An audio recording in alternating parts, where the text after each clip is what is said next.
will hear an address by His Excellency Recep Tayyip Erdogan, President of the Republic of Turkey. I request protocol to escort His Excellency and invite him to address the Assembly.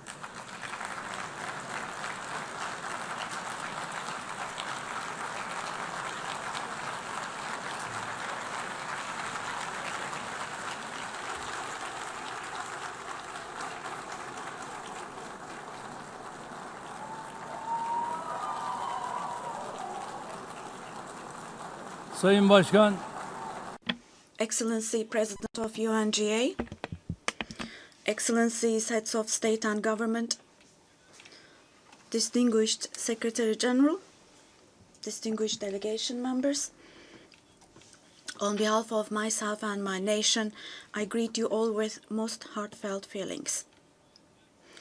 I wish for the 80th United Nations General Assembly to bring blessings to all humanity. I am deeply honored to address you once again from this podium, which represents the collective conscience of humanity. I congratulate Mr. Young, who has completed his term as President of the General Assembly, and I wish success to Ms. Baerbock, who has taken over this position. At the outset of my speech, I would like to first express my regret at the absence today of the President of the State of Palestine, Mahmoud Abbas, at a time when Palestine is being recognized by an increasing number of countries. Today, we stand here on this podium. I stand here on this podium alongside my 86 million citizens, also for our Palestinian brothers and sisters whose voices are being silenced. I'd like to thank all the countries who announced that they recognize the state of Palestine, and I call on all the other countries who have not done so yet to do so, to recognize the state of Palestine as soon as possible. Esteemed President, distinguished members, the United Nations Charter was signed in San Francisco 8 years ago, and it entered into force on October the 24th, 1945. I would like to recall here again the first words of the first article of the UN Charter. Quote, "The purpose of the United Nations is to maintain international peace and security," unquote. As we celebrate the 80th anniversary of the UN in this hall, grave events are unfolding in many parts of the world that cast a shadow over the very first words of the UN Charter's opening article.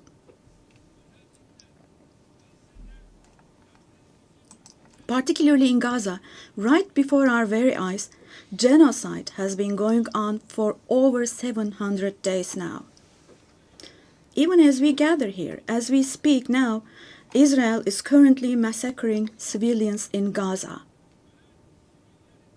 The number of civilian casualties in Gaza has surpassed 65,000.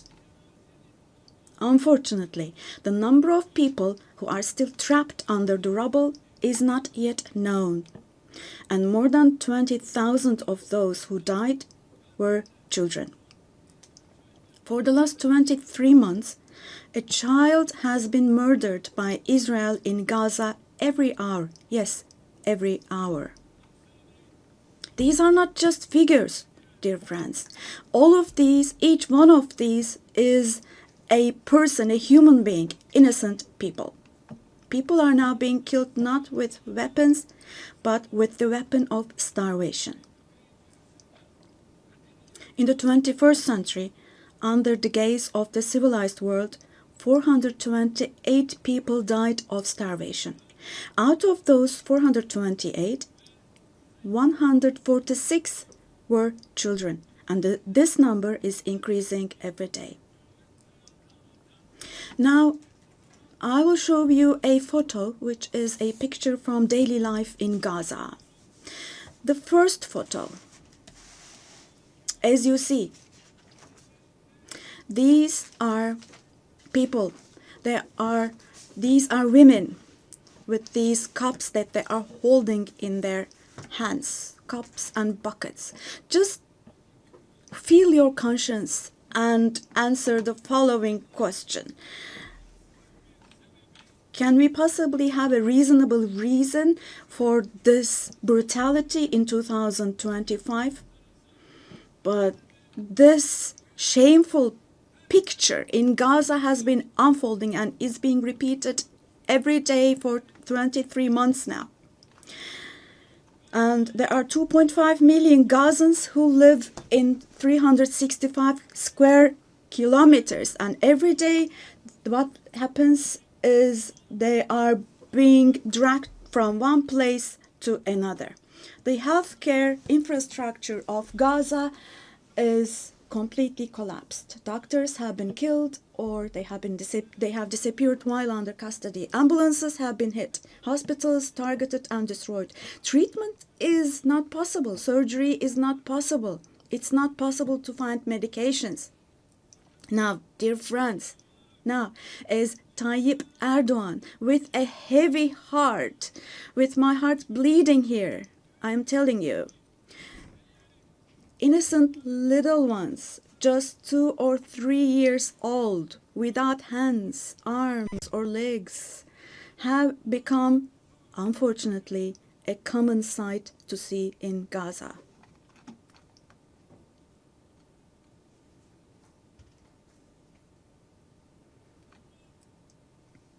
This one. What kind of a human conscience can possibly bear this? Possibly. How can one stay silent vis-a-vis this? Well, in a world where children are dying of starvation and lack of medication, can we possibly have calm and peace? We all are parents. We have children or grandchildren who we dearly cherish. Here, say in America or in Europe, anywhere in the world, when a small rose thorn hurts a child's hand, the hearts of parents break.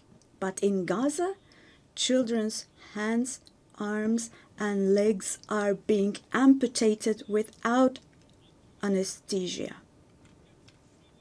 Now, I'm extremely sorry to say, but this represents the lowest point of humanity. Human history has not witnessed such bloodshed within the last century. All of this is happening before our very eyes. The genocide in Gaza is being broadcast live every moment through the media and social media. So far, Israel has deliberately killed 250 journalists working in national and international media in Gaza.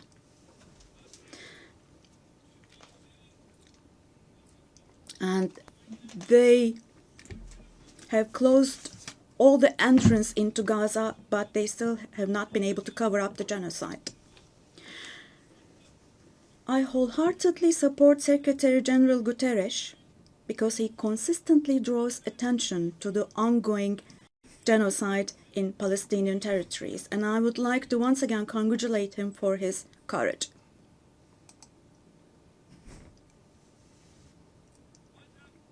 But the United Nations has not even been able to protect its own personnel in Gaza, unfortunately. In Gaza, 500 people rushing to help others have been killed. Out of those 500, 326 were UN staff members. Esteemed President, distinguished members, now, genocide, like the Holocaust, is a shameful concept which refers to the mass extermination of people. It's a barbaric concept. Today, it's not only people who are being killed in Gaza, mind you. Animals are being targeted and killed in Gaza. In Gaza, agricultural land, gardens, trees, grass, century-old olive trees are being destroyed. In Gaza, water supplies are being destroyed and polluted. Buildings, homes, libraries, hospitals, schools, mosques, churches, and historical structures in Gaza are being deliberately destroyed. The soil of Gaza is being rendered useless for humans, for animals, and for plants.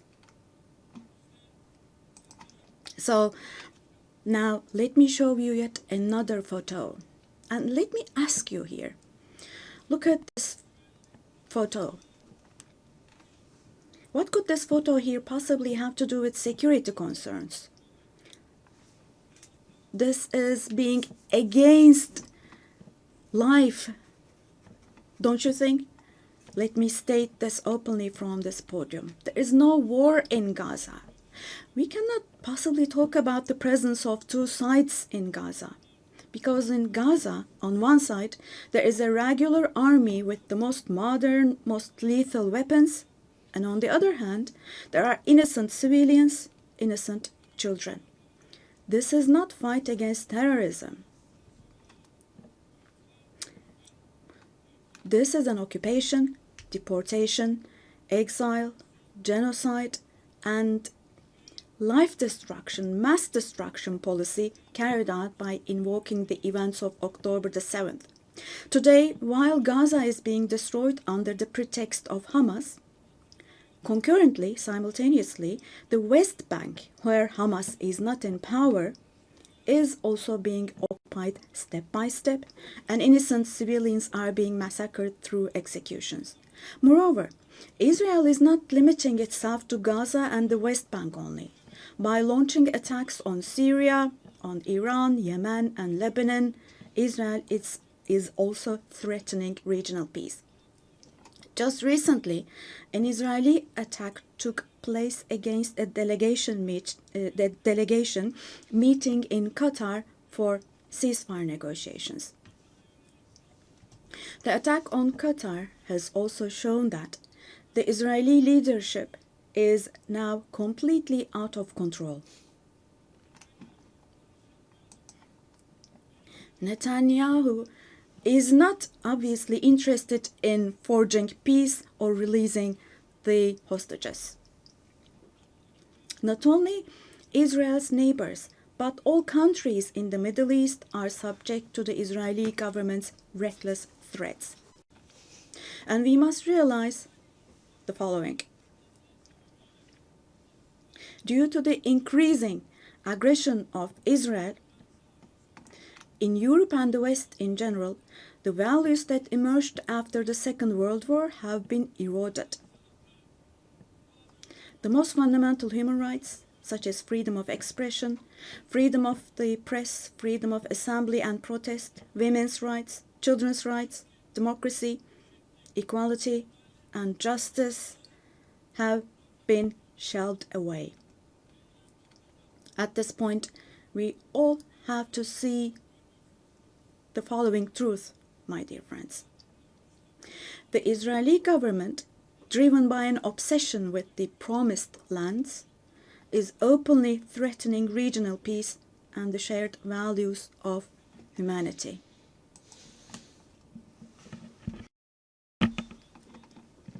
Three celestial religions. Jerusalem hosts all three celestial religions and a common inherited holy place, Al-Quds, is holy for all three religions. This madness disturbs conscientious Jews. It fuels anti-Semitism around the world. We cannot continue with this madness anymore.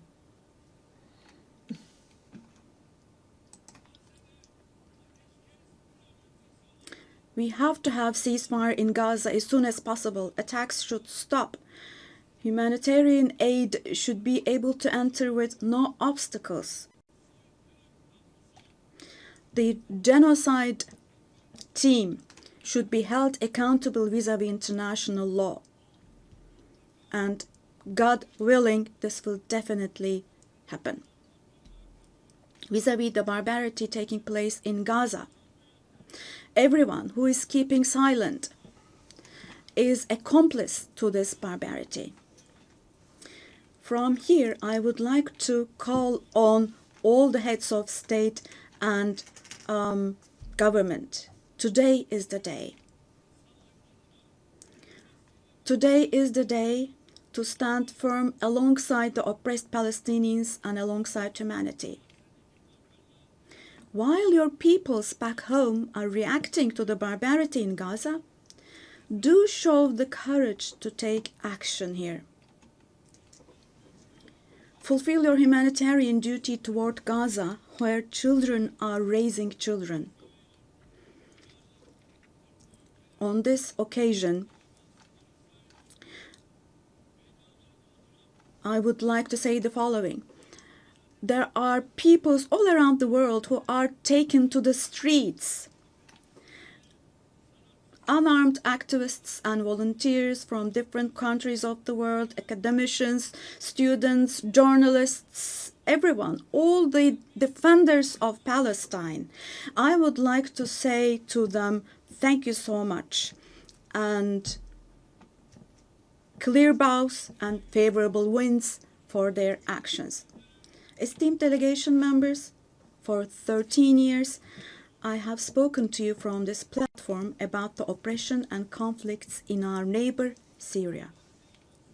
Just as I raise my voice today for the oppressed people of Gaza, likely for 13 years, I have also drawn attention to the cries of the Syrians, and here I became their voice and breath as well. The persecution that caused the death of 1 million people and that forced millions more to flee their homeland has, thankfully, become a thing of the past with the December 8th revolution. Our Syrian brothers and sisters opened the doors to a new period as of December the 8th. I believe that the people of Syria who fought against a bloodthirsty regime will also be able to carry the victory they achieved at great cost to its rightful place, God willing. We'll support with all our means the vision of a one and unified Syria with no forms of terrorism, especially ISIS, being present. A free Syria where security is established is what we want. As stability takes root in Syria, the winners for sure will be all the neighboring countries, our entire region, along with Syrians. And the brotherly countries in the Gulf. I would like to thank them for their contributions for Syria to recuperate. All the regional and international actors who share the same principles with us, God willing, we will continue with our cooperation with all those actors in the same manner. Esteemed friends, we hope that the nuclear issue with our neighbor Iran will be resolved through diplomacy as soon as possible. It should not be forgotten that our region cannot tolerate yet another crisis. Meanwhile, the stability, security, and prosperity of our neighbor Iraq are extremely important for the well-being of our region. In this regard, we attach great importance to strategic moves based on stability and prosperity, such as the Development Path Project. In the north, we are hosting with great enthusiasm the Istanbul process between Russia and Ukraine, both of which are our neighbors. Through direct talks, we facilitated the exchange of several prisoners and corpses and we worked to identify the modalities of peace negotiations between the parties. Don't forget, there is no winner of war and no losers of a just peace. So with this motto in mind, in the coming days also, we will continue to work hard for a peaceful ceasefire. Meanwhile, we have encouraged the parties from the very beginning to establish peace between Azerbaijan and Armenia. We are pleased that steps were taken on August the 8th, steps that will enable the establishment of lasting peace between the two countries. I would like to once again congratulate the President of Azerbaijan, Ilham Aliyev, the Prime Minister of Armenia, Nikol Pashinyan, and the American President Donald Trump, who contributed to this process, and I would like to congratulate them. On this occasion, I would also like to state that the normalization process between our country and Armenia is progressing as planned. Within the scope of the Ankara process, which is another of our mediation activities, we continue our efforts to resolve the conflict between Somalia and Ethiopia. I hope that the parties will successfully conclude this genuine initiative as soon as possible. Distinguished delegation members, we have been implementing the Montreux Convention, which guarantees security in the Black Sea. And we have been implementing this convention impartially and to the letter for exactly 89 years now. We want to see the Aegean Sea and the Eastern Mediterranean as a basin of stability and prosperity where the legitimate interests of all parties involved are respected.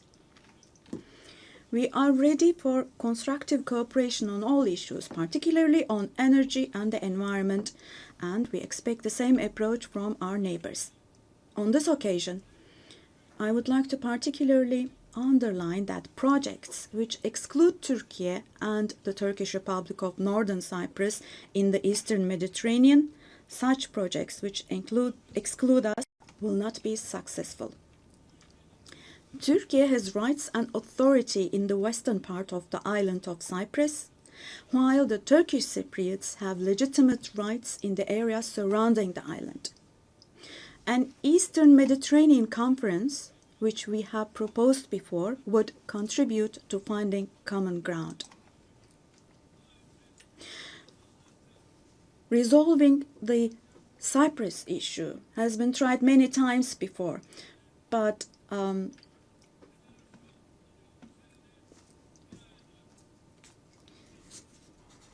due to the rigid stance of the Greek Cypriot side, no resolution has been found. We cannot possibly have this as a foundation for a resolution of the issue.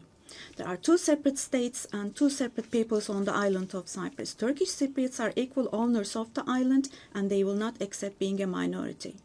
The international community must put an end to the unfair and inhumane isolation that the Turkish Cypriots have been subjected to for half a century now. I reiterate the call I made at the last 3 UN General Assemblies. Let me repeat. I call on the international community to recognize the Turkish Republic of Northern Cyprus and to establish diplomatic, political, and economic relations with it. Esteemed President, distinguished members, in the coming period, we desire a new beginning and vision in Turkey-European Union relations. This should not be a vision that just saves the day, but rather a vision that redefines the horizon and shapes our shared future.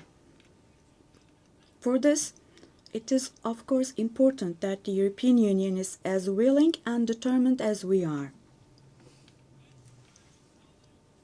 As a net security provider, we continue to contribute to the operations and missions of the United Nations, NATO, OSCE, and the European Union. The annual NATO summit next year will be held in Turkey, in Ankara. The USA, who is our NATO ally, our relations with them are continuing on trade, investments, energy, defense industry, in addition to other many areas, and we're strengthening our relations with them. Meanwhile, we attach great importance to the peace, stability, and prosperity of our brotherly countries in Central Asia, which is our ancestral homeland. Our Organization of Turkic States is moving forward with confidence on the path to becoming a global actor, going beyond being merely a regional umbrella. We are making intensive efforts to ensure the continuation of peace and stability in the Balkans, where we have strong historical, cultural, and people ties. The Balkan Peace Platform, which we established in July, is the newest and most concrete manifestation of our efforts in this direction. And this October, we'll once again assume the command of KFOR forces. In Afghanistan, our fundamental desire is that the current administration demonstrates an approach that embraces the society and that takes human values into consideration. In this process, it is essential that the international community does not leave Afghan people alone, and as Turkey and as the Turkish nation will stand by the Afghan people at all times. Esteemed friends, in South Asia, we consider the preservation of peace and stability to be of utmost importance. We are pleased with the ceasefire achieved following the tensions last April between Pakistan and India, the tension which had escalated into a conflict. It is important to see a cooperation between the two countries when it comes to counterterrorism. The issue of Kashmir should be resolved on the basis of resolutions of the UN for the best for our brothers and sisters in Kashmir through dialogue, we hope. In the continent of Africa, from education to health, from infrastructure to in other areas, our relations are improving annually. And while providing all possible support to Somalia, we are also continuing our humanitarian aid activities. In Sudan, the conflict that has been going on for over 2 years saddens us deeply. Stopping the bloodshed in Sudan and establishing sustainable peace is the shared responsibility of the international community. And Turkey's efforts in this direction will continue. The Great Lakes region has suffered greatly from years of ongoing instability and conflict. Our hope is that these conflicts in the east of the Democratic Republic of the Congo will give way to lasting peace and stability. We wholeheartedly support the efforts being carried out under the mediation of the US and the facilitation of Qatar. The increasing terrorist activities in West Africa, particularly in the Sahel Basin, are also of great concern to us. We will continue our unwavering efforts to ensure peace, tranquility, and stability for the peoples of this region with whom we share historical ties. Drawing inspiration from the historical double-headed Turkish Selçuk eagle, I would like to emphasize that our relations with Asian countries in Turkish foreign policy are of great strategic importance. We pursue a 360-degree approach in this policy. Within the framework of our Return to Asia initiative, we are deepening our engagement with regional organizations such as ASEAN, the Indian Ocean Rim Association, for example. We will continue to develop new partnerships with Asian countries, and we attach great importance to developing our relations with Latin America and the Caribbean region in a spirit of partnership and a win-win approach. We are determined to further strengthen the friendly ties we have established with all the countries in the region. Esteemed delegation members, increasing protectionist trends in international trade and disruptions in supply chains are leading to fundamental changes in the global economy. To successfully address current challenges, we support the reform of rules-based international trade, including the World Trade Organization. I believe access to affordable, safe, and sustainable energy is essential, particularly for developing countries, to be able to achieve their development goals.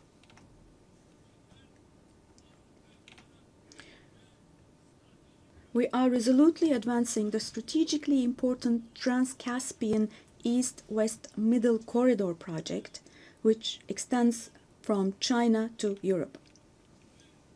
We contribute to the development of world trade with our modern transportation infrastructure and the Baku-Tbilisi Kars line. On our journey to build a future that respects nature, we are moving forward with determination towards the 2053 net zero emission target.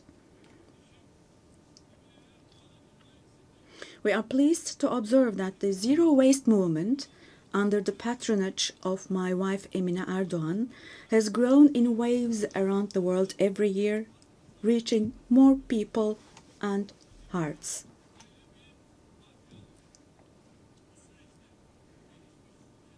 In this process, it is no longer a choice for developed countries to fulfill their responsibilities. It has now become an obligation for them. As one of the countries providing the most development aid in the world, we are striving to achieve the UN Sustainable Development Goals.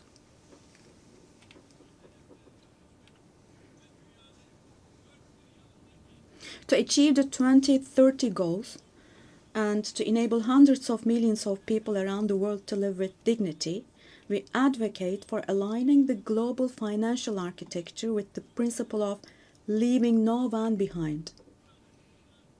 And here, let me also particularly draw your attention to the following.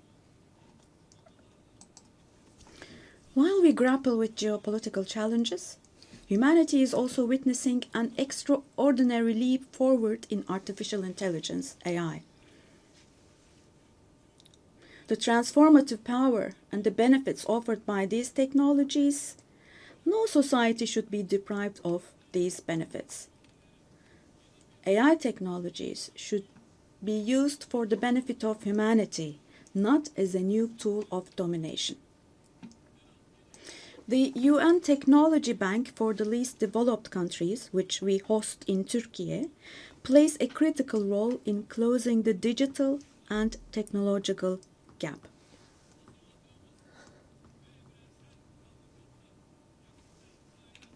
We have prepared a children's rights convention in the digital world, and we will soon open this up for ratification. I'm sure this will create a lot of awareness in this area, and we expect your support for this. On the other hand, in today's world, where racism, xenophobia, and particularly Islamophobia have reached alarming levels, combating these trends that directly threaten the culture of coexistence has now become an essential duty for humanity. It is significant that Mr. Moratinos, High Representative of the Alliance of Civilizations, has also been appointed as the UN Secretary General's Special Envoy on combating Islamophobia. As I stated here last year, the institution of the family is under threat today as never before. Defending the family, consisting of a woman and a man, means defending humanity, defending nature, life, and the future. Turkey will continue to defend the family in the face of ever-increasing attacks. Distinguished delegation members, The roots of the UN, established to prevent humanity from experiencing the disaster of war again, are filled with values that will eliminate the dark era we are in. We fully support the UN80 initiative launched by Secretary General Guterres to make our organization more effective and more efficient. I hope this initiative succeeds as a process that will further strengthen all the activities of the UN.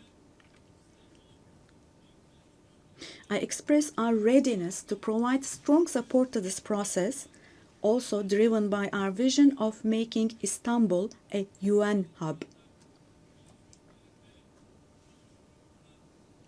I sincerely believe that it is our shared responsibility to take steps that will restore the founding spirit of the UN in its 80th year.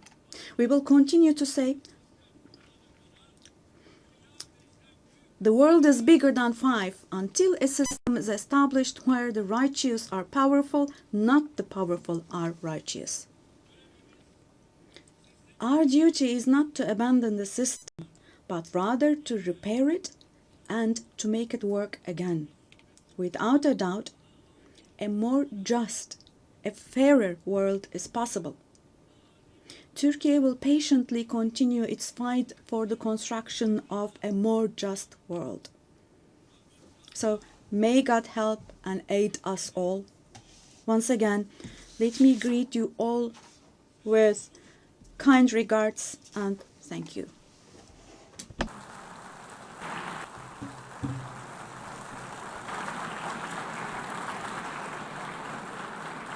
On behalf of the Assembly, I wish to thank the President of the Republic of Turkey.